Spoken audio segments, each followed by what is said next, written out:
السلام عليكم. رئيس اتحاد الجمهورية الخميسة لكرة الطائرة عبد الفتاح بوخريس.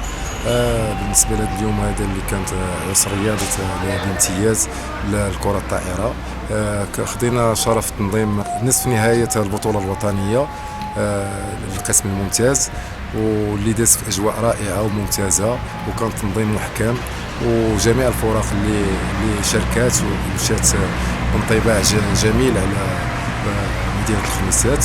وهذا هو الهدف الأسمى ديال النادي، هو أننا نديروا تظاهرات باش نعطيو إشعاع للمدينة ونردوا المدينة للسكة ديالها إن شاء الله كقاطرة ديال الرياضة اللي كانت تتميز بها. بالنسبة للقاء ديالنا حنا كفريق اتحاد الجمهورية الخميسات لكرة الطائرة ذكور الجولة السابعة، كان عندنا لقاء مع ضد نادي العرائش متصدر البطولة الوطنية صاحب الرتبة الأولى، وكنا عازمين على أساس أننا نحققوا نتيجة إن شاء الله باش نزيدوا نخدموا لقدام. كان لقاء جيد وخا خسرناه ب3 جوات ل0، لأن لعبنا ضد فريق قوي وعتيد واللي عنده تقريبا 3 ولا 4 ديال العناصر في المنتخب الوطني ديال الشبان.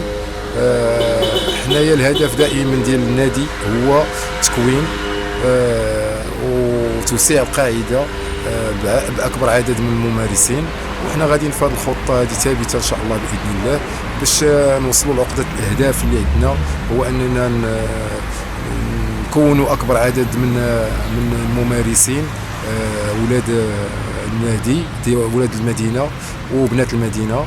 وكذلك الهدف عندنا تكوين اطر اللي غادي تشرف على هاد الشباب، هاد الطاقات اللي عندنا في المدينه اللي كتزخر فيها المدينه، لان عندنا طاقات في مستوى عالي. وخلاص السمعه ديال فريق اتحاد الجمهورية الخميسات على الصعيد الوطني سمعه طيبه، لان معروفه بالتكوين، والفرق اي فريق ولا رئيسة الجامعة السيدة بشرى حجيج دائما تتشهد لنا بهاد المجهودات اللي تنديروا في اي مناسبه كتتيح لها الفرصه انها ومن هذا المنبر كنوجه لها التحيه والشكر، لان دائما كتهز بالكره الطائره الجمهوريه وتعطيها مثال امام اعرق الانديه الوطنيه في التكوين. وبهذه المناسبه كنحاول ما امكن انني نوجه رساله شنو نقول لكم، بغيت اعانه من السلطات المحليه وهذا من هنايا باش تكون على الاقل المنحه ديال المجلس البلدي ولا شراكه مع المجلس الاقليمي باش نهزوا بهذه الرياضه هذه ان شاء الله باذن الله.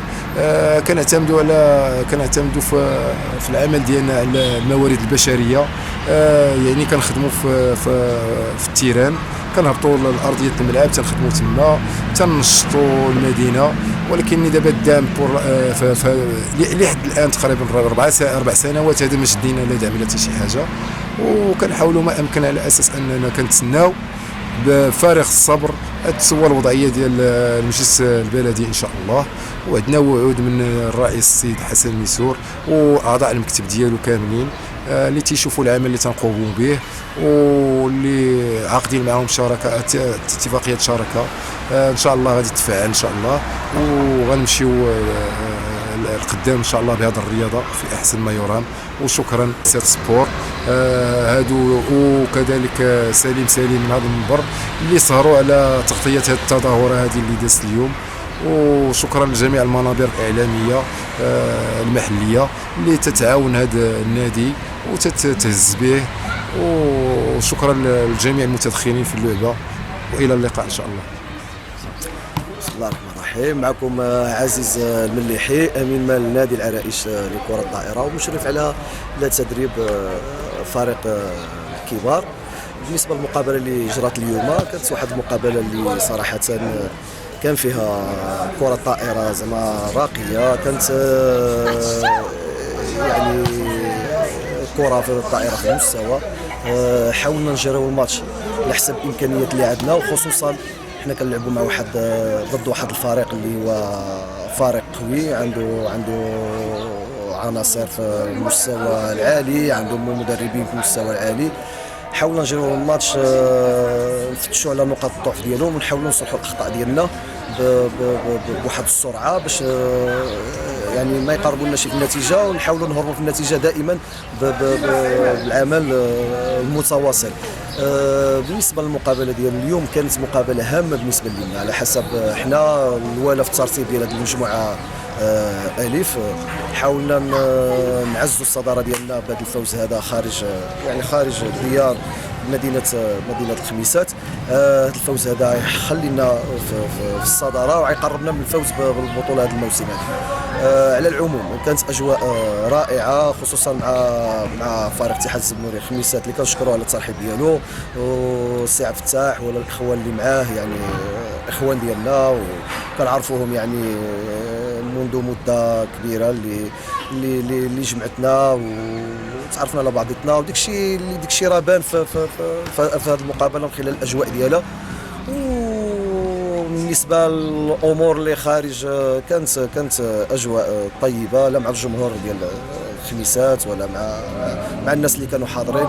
الامور دازت كما بغينا الحمد لله، والنتيجه كانت في الصالح ديالنا ب3 جولات ل0 اللي كما قلت لك عزت الصداره ديالنا وخلتنا نقربوا اكثر فاكثر الفوز بالبطوله. من الناحيه التقنيه الفريق ديالنا ربما العامل السين ديال الفريق الخاص، مع انه امكانيات كما قلت لك في الاول الفريق عنده امكانيات كبيره. العامل ديال الخبره، العامل ديال الانسجام اللي كان عند الفريق ديالنا هو اللي عطى واحد الاضافه باش نفوزوا بهذه المقابله. ومره اخرى كنحاول يعني نشكر كل من ساهم في هذه النتيجه، وخاصه اللاعبين اللي اداو واحد المقابله اللي قويه وواحد القتاليه وواحد روح يعني الناس لعبت على القميص وباش تشرف المدينه ديالها احسن شريف. وهذا بالنسبه لي انا شرف لي وشرف اعضاء المكتب المسيرين المؤسسين ديال هذا الفريق، اللي هاد اللاعبين هادو تقريبا 85% من ابناء المدرسه ديال النادي، ها هما الان عطاو الثمار وكتجربه الحمد لله الى الان تجربه ناجحه. ومن هذا المنبر كنشكروا كل يعني مكونات فريق اتحاد الزموري الخميسات، لاعبين ومسيرين اللي طبعا وفروا لنا واحد الاجواء الرياضيه اللي كتحكم فيها هو الميدان، خلاو الميدان هو اللي يحكم ماشي امور اخرى، وهذا الشيء كيشرف كره الطائره. وبالنسبه للمستوى ديال اللقاء كان مستوى عالي، هذا اللي ممكن نقدر نقول كان واحد المستوى عالي، وراه كانوا دي لايف، كانوا هذيك الناس تشوف وتحكم على المستوى اللي كان. وشكرا خويا تفضل الله عليك.